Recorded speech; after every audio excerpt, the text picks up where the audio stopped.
Hey, what's going on, guys? It's Ray from BinaryNetwork.us. In this video, we're going to cover the LT24.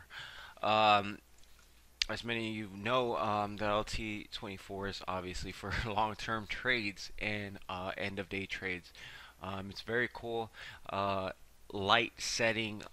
It's not as fragile as the ST1 or the MT30, meaning you're not going to get like pop-up signals like all the time. It's very smooth settings, and it's recommended you use it in the background. The way I have it set up in mine is I have it set up with my daily one and my week one charts.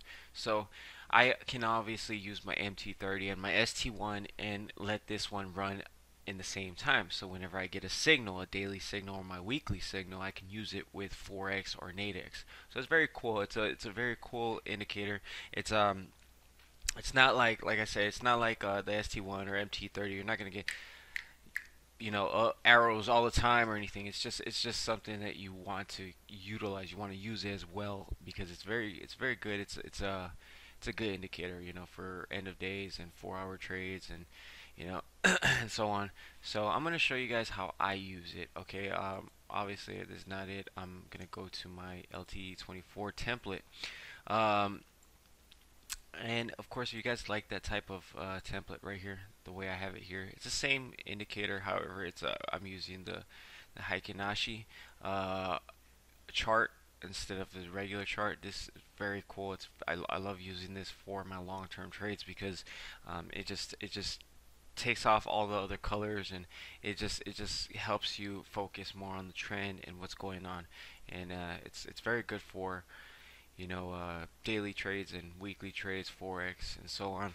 And to get that, let me go back to here. To get that, it's simple. You're just gonna have to click on inserts, indicators, and then custom, and it's right here, Heikinashi. You just click it, and you can add it, customize it, and so on. And as you can see, it's above my regular bars. Now, how do I get rid of my bars? In this case, it's simple. I just click this line right here, make it a line chart, and there you go. My bars are the lines now, so now it actually gives me a better view of what's going on, the direction of the market and so on. And the of course the Heikin-Ashi chart itself is very useful. So it's recommended you use this for the long-term trades. If you're one of those long-term traders, um, it's really good to use this. So let me go ahead and take this off for now so that way I can show you guys how the LT24 works. And okay, just like the other indicators, LT24 requires confirmation. Everything requires confirmation before you make trades. However, since the LT24 is very, very, very quality over quantity, if anything, it's so smooth settings. Um, it's very easy to get trades on this one. If you jump in, say for instance, let me go ahead and find something, and I use this in the same time frames as I do with my other ones. I do use the D1 and the W1, and then also take my entries on the H4 and then my dailies. Um, for about a couple days. So I'm going to show you something really fast. I'm going to actually do this weekly one since the weekly one's very um, it's obvious that it's not going to happen all the time. So whenever you get a arrow on a weekly chart, take advantage of it, because it's doesn't happen very often. So it's just good to use, for a couple days, if you're using forex or so on. Um, of course, I use it the same way as I would use, like I said, my H4, like how I was showing on my MT30 and my ST1. I like zooming in, and of course, you're not going to be there all day watching a daily chart because that's just a lot of time. So, I do use my alerts on the D1 and the W1, and I use those for my trades on my H4. Okay, and my W1, whenever that happens, I use my daily to do the trades. So, so it's obvious. This kind of trade right here, the weekly one, um, it popped up actually right in between my moving average, which by the way, moving average is always set to 20. on, well, in my case, and I have everything set to 20, as far as, you know, ST1 all the way to MT30 and to the LT24. They're all set to 20. It's the smoothest, easiest setting in my opinion, and I love using it because it's obvious that anything below is moving downwards, anything above is moving upwards. So, um, sorry. So anyway, let's go ahead and start off with the weekly one, and I don't know if we're gonna be able to actually. Here's one right here, weekly one. That's pretty. Let's see if I could find something that probably popped up today. Hopefully, if not, then we're just gonna have to show you um, how to take it, basically. So we'll just stick with Euro AUD since it seems okay. So here we go. It's showing 4 hour. That's the 4 hour indicator. Okay. So so obviously that is talking about a different indicator. But anyway, let's go to Euro AUD. All right. So in Euro AUD, say we're trading and we have this set in the background. Now, how do we take advantage of these kind of trades? Now, if a weekly one pops up, it's as simple as the little chart, the little alert's gonna pop up. It's gonna say, "Hey, there's a weekly one sell." So you already know for the week that you're moving down. Now the weekly one is great for forex. Now as far as Nadex wise, if you're doing a daily uh, trade, of course, you would keep your eye out on this one. Okay, so I would, in this case, I already know we're moving downwards.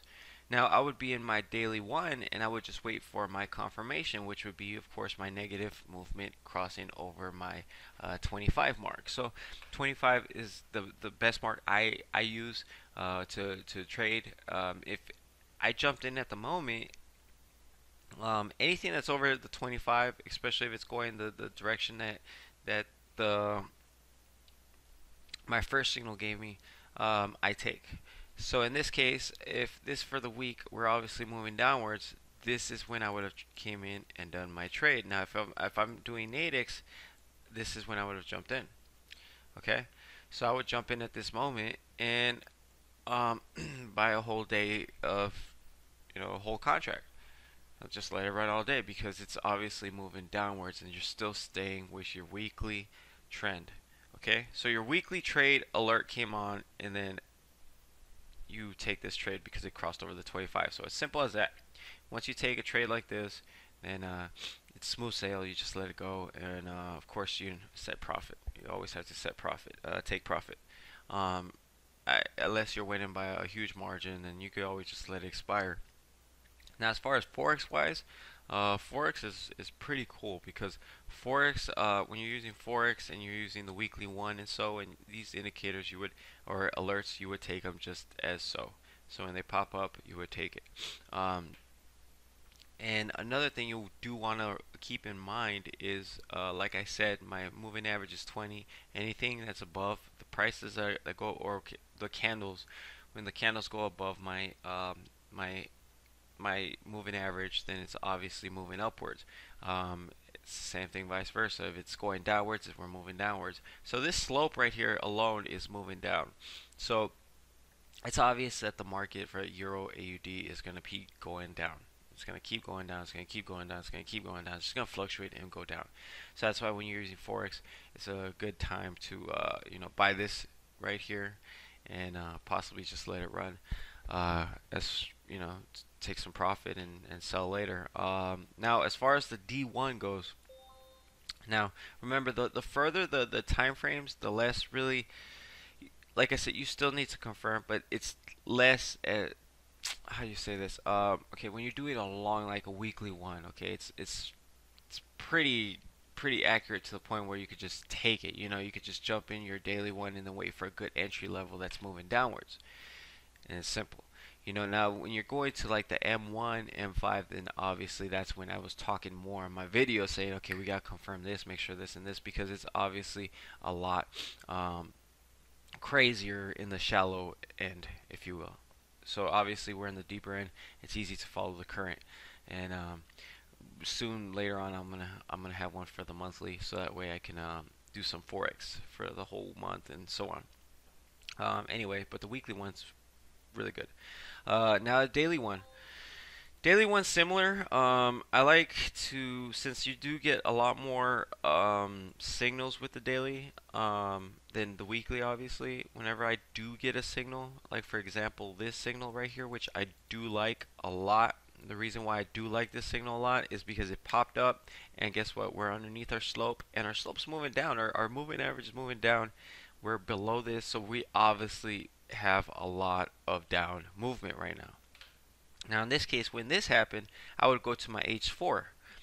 Now my H4, when that happens, and I get my alert, I'm waiting to be above the 25. Okay, so I'm watching this while I'm trading. I might have wrote it down on a piece of paper. Hey, USD JPY, um, and then I would write down a 4H, meaning I'm going to keep my eye out on this one.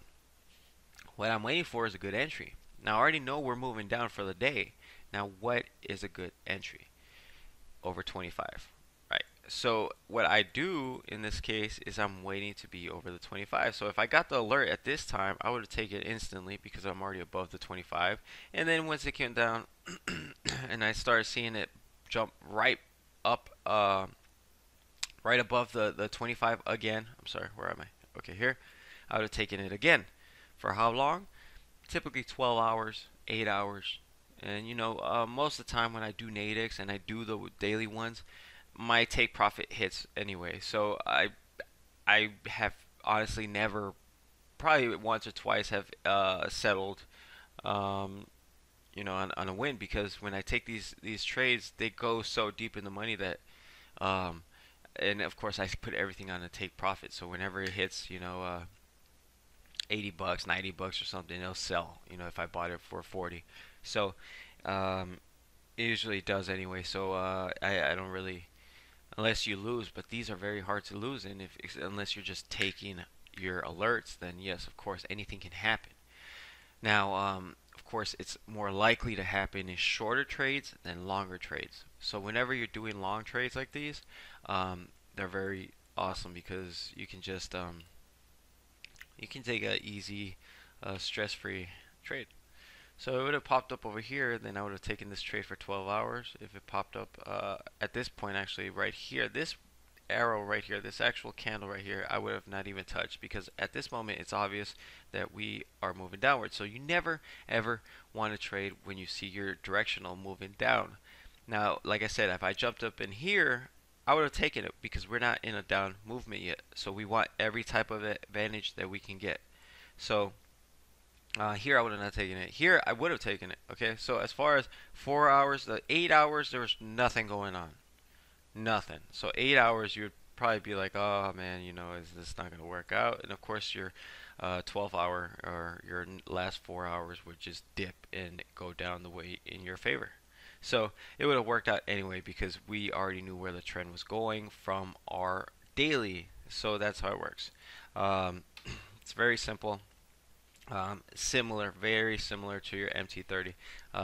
Just whenever I'm just trading long terms, what I do basically is when I wake up in the mornings, I check my charts, my daily ones, see if there's any see if there's any signal that just came on that I perhaps barely missed, maybe for a couple hours or when I was asleep, and then I'll take advantage of it. So I'm gonna see if there's one right now. Maybe I thought I saw.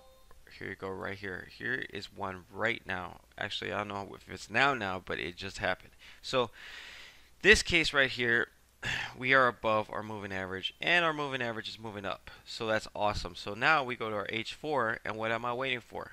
I'm waiting for this guy to cross over, and I'm gonna jump in and take advantage. Okay, so that's how I do it. It's a very simple process, and the reason why is because we already know we're moving upwards. So it could have happened. Actually, the signal could have happened, hours ago. I don't know when. It could have happened in this point. So, we might have missed out on it. Who knows? So I'm just going to go ahead and mark it down as GBP USD on a piece of paper right now, actually, because I do love my long-term trades. So I'm going to write down GBP USD, and then I'm going to write down H4. GBP USD H4. And then a up arrow. Simple. So that's all my notes for now. Of course, after this is done, which this one starts so in a couple hours when this candle's finished, I'm gonna see where it's at. So if it does pop up and pass my 25, I'm gonna take it for 12 hours. Simple. And basically that's it. You know, I set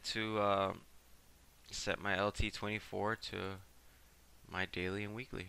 Feel free to explore other other time frames. I mean, like I said, before, there's people that like exploring and trying different stuff. So if you do find out that it works good for your H4 and your trading technique like this one, then take advantage of it. The market is fluctuates like crazy. It's a big ocean. It's a huge ocean. There's a way that this guy fishes. Maybe somebody else fishes a different way. Everything we learn, techniques and strategies, and we develop our own as we go. So it's just a simple process. So go ahead and what I suggest everybody does is open up your when you're trading or using the indicators, use your LT24 for the whole day, all time frames, and check to see what you like, what you don't like. Maybe you want to just stick to the daily one and the weekly one, just with this one. So you could just set it like that. You can actually and my all-in-one, the all-in-one indicator, not indicator, but the all-in-one that download we provide in our latest products and stuff. It does have all of them in one like this. Okay. So the all-in-one has all the downloads, meaning you have your individual ones if you just feel like doing ST1 all day, or MT30 all day, or LT24 all day, or you could just hit your all set, which your all set is very cool because it sets up your daily one and your weekly one with your LT24. And as far as your H1 and H4, that's your MT30, and then you got your 15 and 30 as your ST1. So it's very cool. It's very cool. That's the one I do use, and of course I use the Heikinashi chart, and of course I do not recommend the Heikinashi if you're gonna do short trades, because of course, when you're doing shorter trades, you want to see your bars. You want to see what's going on. The Heikinashi is awesome for longer term trades because who cares about the green and the red? We want to know where we're moving. So it's just basically like a illusion. It's a magician doing tricks with his hands, just trying to get you to focus on that while you're completely blind as a bat, not knowing what's going on. You're focusing. Those bars actually make me lose concentration on what's going on. I lose out sometimes on the best pictures, on the whole picture. Like whenever you're seeing a problem or when you're trying to figure something out, you're not you're too focused on the red and green that you might oversee a couple things that are very serious. So that's the reason why I like the Heikinashi, because all I want to know is it moving up or down. I'm gonna take the trade for the whole day anyway. So to me, that's the reason why I like using it for longer time frames. Now, all right. So make sure you keep that, take down notes, and for your long-term trades. And if you guys have any questions, go to support at binarynetwork.us, or go to our live hangouts. I do stop there, check questions and so on. It's almost turning into a forum, but it's really cool. It's a cool place where you could get your answers. You could get your answers, your questions answered any time of day. And you know we're growing every day, so just make sure you check your emails. We might come up with some new indicators, some new cool stuff. So hope this video helps you guys, and I'll talk to you guys later.